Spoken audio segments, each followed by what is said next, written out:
All right, good afternoon, everybody. Event Trader here. Just as we are heading into the final 30 minutes or so of trading, just wanted to jump on.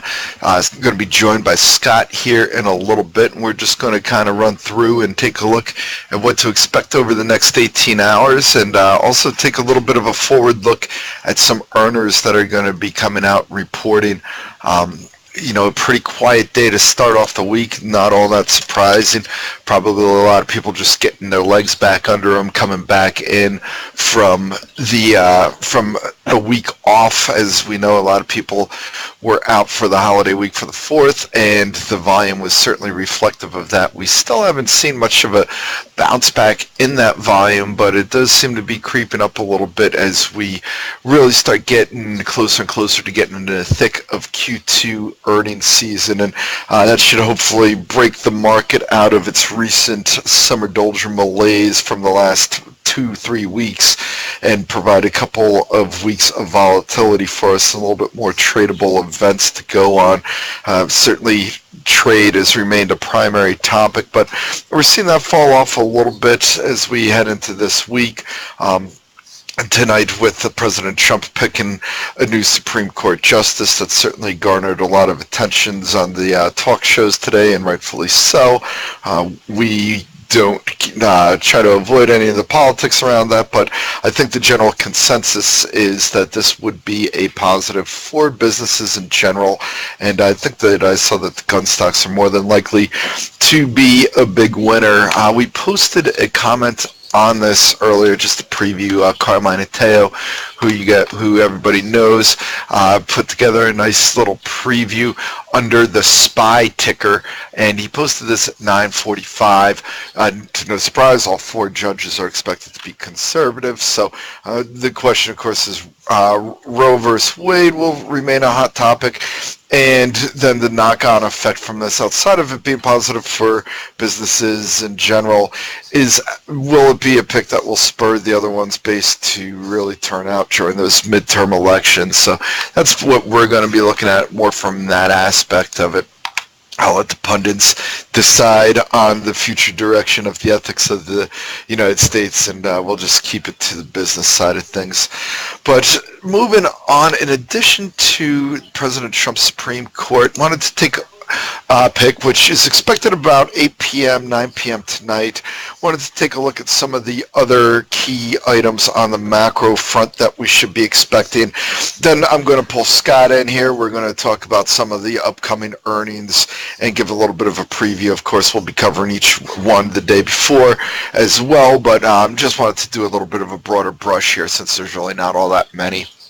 So, in addition to that Supreme Court pick, tomorrow morning we're going to get the June NFIB Small Business Optimism survey, which, given the strength in the IWM, is going to be something we're going to want to keep an eye out on.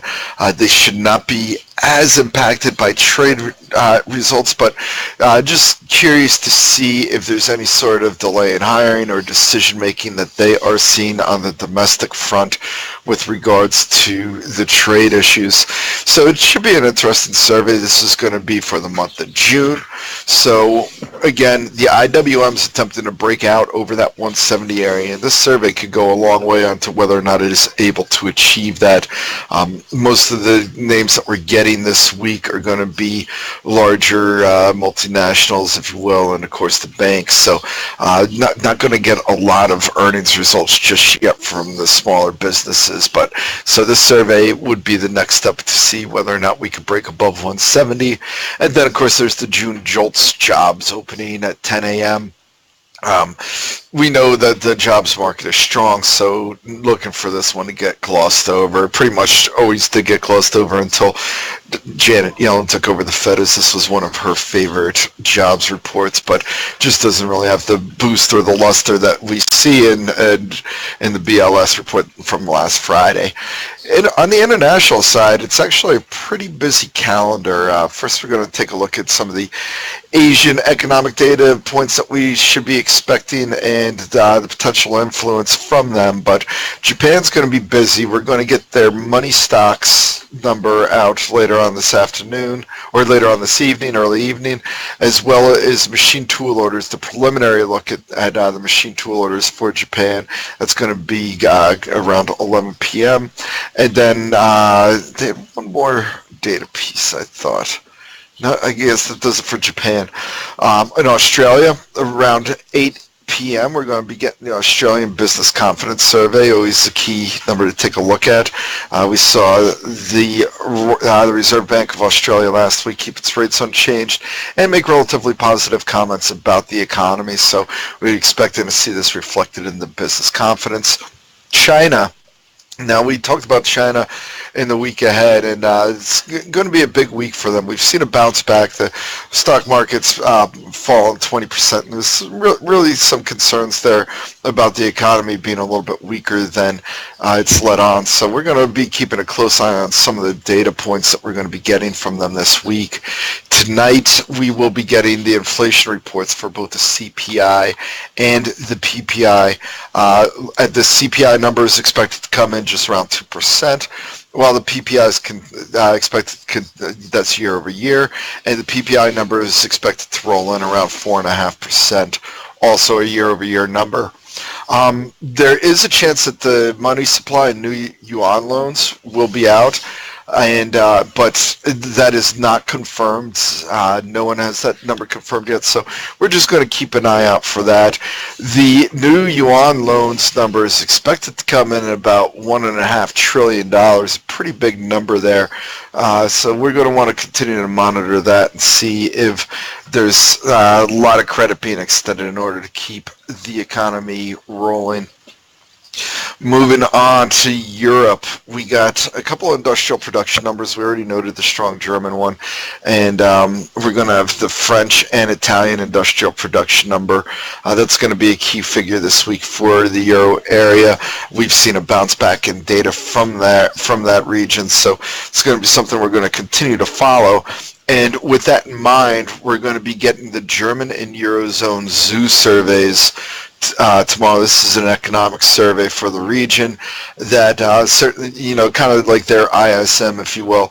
So certainly a figure to watch. And collectively, this will help set the tone for the European markets and the Asian markets, of course, all these data points, and really set the tone for the U.S. as we approach the open there.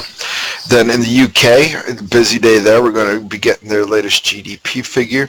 This is going to be their Q2 number, I believe. I do have to double check on that for you. Sorry, I don't have that information ready. Just kind of jotted down the Q2. I'll get that information for you. And then they are also going to have their manufacturing and industrial production numbers, as well as a trade balance number. And then later on, they'll get their NYSER GDP number. That is a monthly GDP figure. And then finally, closer to home in North America, up in Canada, we'll be getting their housing starts and building permits data out at 8:30 a.m. So that's what we're looking at on the macro front. As you can see, a lot of key items. I'm not looking for anyone in particular to kind of be a key driver at all, but collectively it'll certainly be something to take a look at and see if we are indeed ready for pushing a little bit higher, or if we start moving back towards the lower part of the range. So now we're going to move over to the micro, and I'm going to pull Scott in here to help us take a look at that and give a nice technical analysis of some of these names coming up. Scott, I hear you popping on there. How are you doing today? I'm doing good. How's your afternoon? It's going pretty good, just trying to get some things organized, trying to get prepared for the finance reports due out at the end of the week with the big banks, of course. But I wanted to take a look at some of the other names here first and just see if you got any thoughts on anything. Obviously, the first one up tomorrow morning is going to be PepsiCo.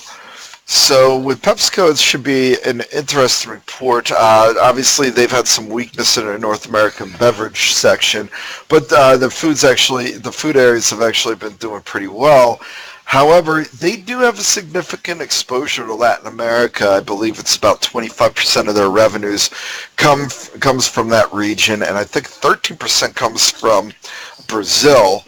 And Brazil had some issues towards the end of the Q2 period where they had that trucker strike, and it's going to be really interesting to see how that might have impacted the Q2 results. So we're seeing people come in a little bit more cautious on PEP ahead of their earnings reports. So that could potentially help. We've seen some selling in the name just under its 200-day moving average. It is a little rich at the moment, at least compared to the market, trading about 18 times forward PE. This would compare to Coca-Cola at about 19.7 times, if you're curious. And then the dividend yield, Scott, for this one's running at about 3.39% compared to 3.49% for Coca-Cola. But obviously we had that bounce off the 96 area following the sell-off from last quarter's earnings, and now we're coming in with it just below that 200-day moving average, where we've seen a small pullback to 107. But what areas are you looking for key levels here, Scott? I think you covered them all, Gav. Sorry, I got on a roll. I didn't mean to steal any thunder. Yeah, you totally stole my thunder on that one. No, the stocks, we mentioned this on Friday. Stock's in like a 10-year uptrend off that. Actually, it's not 10 years. It's about 8-year or 9-year uptrend off that 2009 low.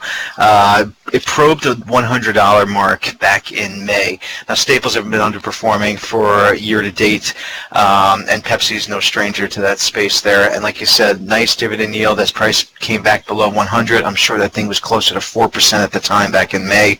And obviously, you've seen buyers come back in and balance a lot of staples across the board here. So Pepsi, the last 2 months off that 96 level, it's up about 13% or so. Like you said, struggling around the 200-day moving averages. You want to see a positive response to earnings to take it back up over the 200-day moving averages at 110. If it's a weak report, this isn't really a name that tends to gap significantly on earnings. But if it's a weak report, I'd just look around that mid 104, 102 area for some support. All right, next thing we're going to take a look at, Scott, is ticker symbol is AIR, A-I-R. This is AAR Corp, involved with they provided products and services to commercial aviation and the government and defensive markets worldwide. So, it's certainly not a bellwether, but perhaps it gives us a little bit of insight into into some of the markets that we're seeing there for the defense markets and the aviation orders as well. They do a lot more maintenance and repairs and overhaul and painting, things along those lines. So not the best read, but it is an interesting looking chart here. It's not far below its 52-week high in the 49 area. Nice psychological 50 level here going into earnings. Pretty nice uptrend and steady at that. So I just wanted to pull that one out. You got any thoughts on AIR here? I'm not familiar with this name, but I'm just looking at the chart. It broke out to all-time highs this year, over $40. It's in a strong sector. The aerospace sector has been pretty strong over the course of the last couple of years, so it looks pretty solid here. I'm not one to chase it, and the volume's a little bit thin for my taste. But that's 32 million float for anybody curious. And just if you're curious, the short interest is only at about 3.8%, so not a very high one there. Yeah, it's a little illiquid for my taste, but I think overall you can just ride this uptrend above that 200-day moving average, which sits around 42. So. Yeah, and its valuation isn't all that expensive either. It's trading at about 17.3 times its forward PE, and the price to sales is only at about 0.9 times. So not very expensive. An interesting one. That's why I just wanted to get it on people's radars more than anything. Next up, we'll just take a quick look at WDFC, which is WD40. This is another one that's in a pretty strong uptrend. It's breaking out to a 52-week high here. Here's where we might get a little interested. Float, 13 million, and the short interest is about 16% in it.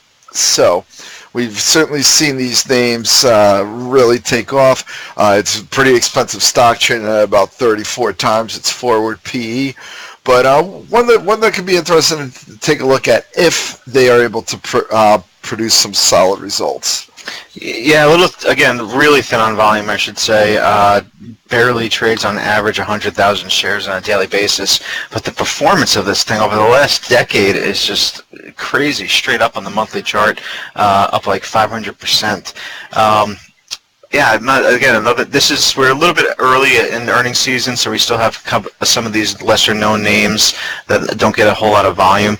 But this chart looks fantastic. So if it has a negative reaction to earnings, you want to just pay attention to recent lows around 144, 145, and then maybe the 50-day moving average around 141. Otherwise, it's blue skies above. Yeah, and I mean that's pretty much the only names that I'm looking at in terms of until we get to the. Well, actually, I'm sorry. Let's touch upon Delta here. I didn't mean to gloss over that small tiny. I think they make airplanes, Scott. I think so, but they're not due out till when? Thursday. This is a Thursday before the market opens report. Okay.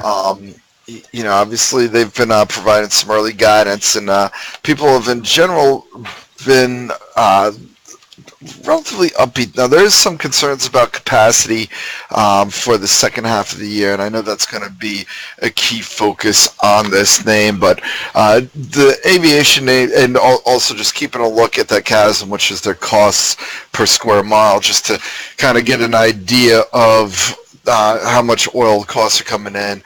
But that space in general has been pretty weak as of late, and Delta in itself has broke below that 200-day moving average, which is standing right around the 53.50 area.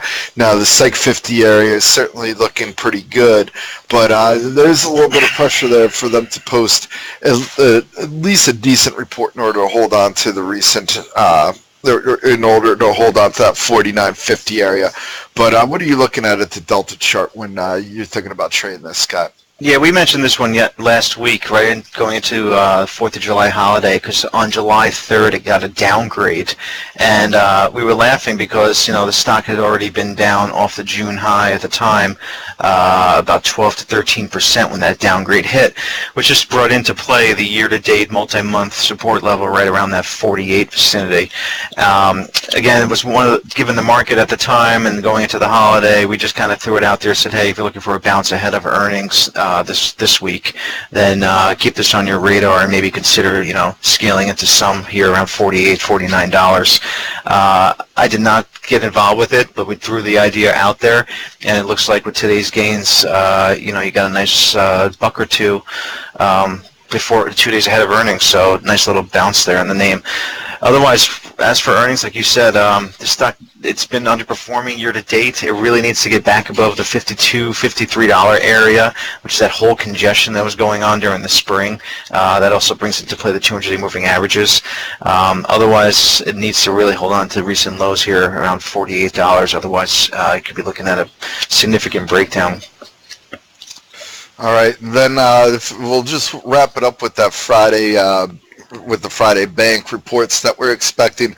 We'll certainly be providing a lot more color on what to expect with previews in the coming days. But first up, the one that I wanted to take a look at, Scott, we're just going to kind of break this down in alphabetical order, but I like the way Citigroup's setting up here. Now, they got the biggest international exposure out there among the groups, so certainly a concern. Obviously, it's a little bit trickier to manage the FX there when you have revenue streams in so many different areas.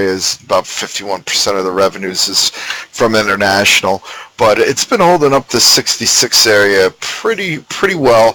Today it just moved above its 50-day moving average, which stands at 68.86. And a name that I took some profits off of when it was up in the high 70 area, but I'm still holding a pretty nice portion of it, and even thinking about possibly adding back in a big winner around the C car. But what are you looking at in the chart? How much credit do you give that 66 support level? Yes, I would even lower it just a little bit to 65 because I'm going back to a gap from last summer, right around late June. There was a bullish gap, and that was probably an earnings report there. But that 65, 66 area, that's definitely a line in the sand. If you look at the picture, the bigger picture over the last year or so, it's a kind of this complex, toppy-looking pattern. Could say it's a head and shoulders top. The price action has been underperforming year to date. It's trading below the 50-day moving averages, the 200-day moving averages. It's making a little bit of a comeback here as this week gets underway. So you really want to see price action jump back into the $70 area in response to earnings to negate this negativity that's been going on here this year. You really want to see buyers dive back into the name. Otherwise, like you said, that 66, 65 support area, that's critical going forward. You do not want to see that broken. Yeah, so that's what we'll be watching in reaction to that report. And again, we'll be providing further updates, but the obvious here, what the loan growth is, net interest income and net interest margins will be key considering the flattening yield curve has been so important. So we'll be breaking all these down as they ahead of time and as they come out to give as much color as we can around the sector. But in addition to Citigroup, we got one of the bellwethers and one of the best companies out there on the street, of course, JP Morgan Chase, ticker symbol JPM, will also be out on Friday morning. Another one that's bounced off its 50-day moving average. In fact, as Scott's touched upon on numerous occasions throughout the day, financials have certainly been one of the stronger areas in the markets today. JP Morgan, as we said, was holding just below that 200-day moving average, just popped up through its 50-day. I'm sorry, the 50-day is actually at 108.87. Yeah. I was looking at it on the weekly. Apologies there. But it had just recently slipped below its 200-day, sitting at 104, and now coming back up for a key test. Again, same thing as Citigroup with the net interest income and the net interest margin going to be playing key roles here. But Scott, what are you looking at here? Do you kind of view this 102 to 104 area for JP Morgan as pretty much the same as that 65, 66 area for Citigroup, or are you seeing a little bit stronger support there, weaker? No, it's the same. You can draw that 102 support area. Goes way back to November. It's the October high, and it's the November breakout. And all these charts are going to be the same. PNC, Wells Fargo is slightly different. Well, Wells Fargo is the only one that's sticking out, and there's some obviously. Well, they had a lot more headlines going on over the last year, but for the most part, these kind of all look the same. How they've been underperforming year to date, and then now they're all trying to bounce back into this upcoming earnings report. So, but they do have this. The recent swing lows here in July, they're definitely key inflection points that you want to pay attention to. You don't want price action, especially during the summer when liquidity dries up a little bit and when the summer doldrum time frame. You don't want to see any of these names start slipping to fresh July lows, breaking under multi-month support levels. That's right, and PNC, we're talking about the 134 to 136 area, and then we'll just, like I said, take a look at Wells Fargo since they're a special case. I mean, that's a nice looking chart actually. It's just above its 200-day, but there's still a lot of issues there that have me a little nervous. I wouldn't want to be buying this going into earnings, given the resistance that it's approaching. Now, you laughed when I said it's a good-looking chart. Did you disagree with that, or? It's just choppy as anything, with all those headlines of bad accounts and stuff like that. It's funny. This stock is trading exactly where it was about 3 years ago, right around the $56, $55 area. So, despite all the headlines that have been going out, this stock's holding up pretty well as an investment type of play. Usually stocks that get hit with was it fake accounts? I can't remember what they were doing specifically. It was some of their sales practices. Question. They would put it in different. Wasn't for for mortgage applications, and there's a few things that they got caught with their hands in the cookie jar, and then. But you would think they punish a stock severely for that, and if you look at the long-term chart of this, like I said, it's just in a sideways trading range for about 3 years now. Maybe investors are still holding on to this one. They're not letting it go. So if it can clear recent highs around 57, you could be looking back at a $60 stock where that early February gap is, around $60. Well, I'd be interested to, when I do these previews, I'd put together just some comparables between others. So it'd be interesting to see, because, I mean, when you look at that chart and you see it break above the 58 level, that's when we kind of saw all these banks going towards the next level where they're going to trade. You know, JP Morgan made that run to 100 around this time too, whereas Wells Fargo would eventually sell off. So why it doesn't look like they have not taken it to the woodshed here in comparison to some of the other banks out there? It certainly has been a pretty big laggard on that front. So, and I believe Buffett's held this thing the entire way through too. So, it'll be one of the more interesting reactions to a report. But I'm not buying it going into the 200-day moving average ahead of earnings here. All right, cool. Scott, we're just bumping up into the close now. Not expecting too many people out after the, I mean, we don't even have anybody on the calendar for the after hours here, so it's going to be all about looking at PepsiCo tomorrow morning on the earnings front. All right, cool. All right, I'll talk to you later, and I'll let you clean it up for everybody here. All right, cool. So it looks like the markets are closed, and we are looking at the Dow finishing up approximately 320 points, the S&P up 24, NASDAQ comp up 67, mid-caps, MDY, that's up $3.62, and IWM small caps up about $1.05. Pretty good price action overall. I mean, considering Friday, we had this nice little bounce into the weekend. Nice follow through today. Take a look at that Dow chart on a daily time basis, clearing 2 week highs, pretty solid. NASDAQ comp gapped up a little bit, lost a little bit of footing there early on in the off the opening. You know, I guess saw some selling pressure come into semiconductors, software names, some internet names, but what was key is that the neutral zone, or that level around Friday's high and Friday's close, acted as support. Internals remained strong throughout the session. Up to down volume ratio also was just trending higher throughout the session. So just overall good positive price action, led by bounces in some industrials, some decent strength in energy stocks. Utilities were one of the weakest groups today. They traded down about, the XLU was actually down 3% today, and that seems like a pretty harsh hit there. But again, take it into context that the utility sector has been rising for about 4 weeks straight, and during that 4 weeks time frame, I think it only had about 3 down days and very few lower lows that were in place, and then continued to build higher. So during that 4 week time frame, traded up about 10%, which for utilities is just like it's like a bull market in that one there. So I'm not sure what triggered the aggressiveness of today's selling pressure, but obviously this was a group that was looking a little thin as it started to rise higher and higher. So it doesn't take a whole lot of activity to really kind of take out a few stops as prior days lows are hit. Nonetheless, the group still remains pretty strong. But if you take it from bigger picture, maybe this is a sign that the money's coming off of more of a defensive posture and going back into more of a risk-on or more aggressive tone. Discretionary was also pretty strong. Take a look at the XLY, and that is breaking out of its recent, looks like about an 8-day consolidation pattern.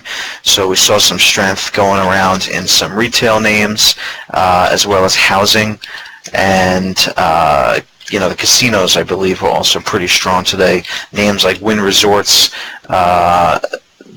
LVS, Las Vegas Sands, MGM. So overall, pretty decent price action going on there.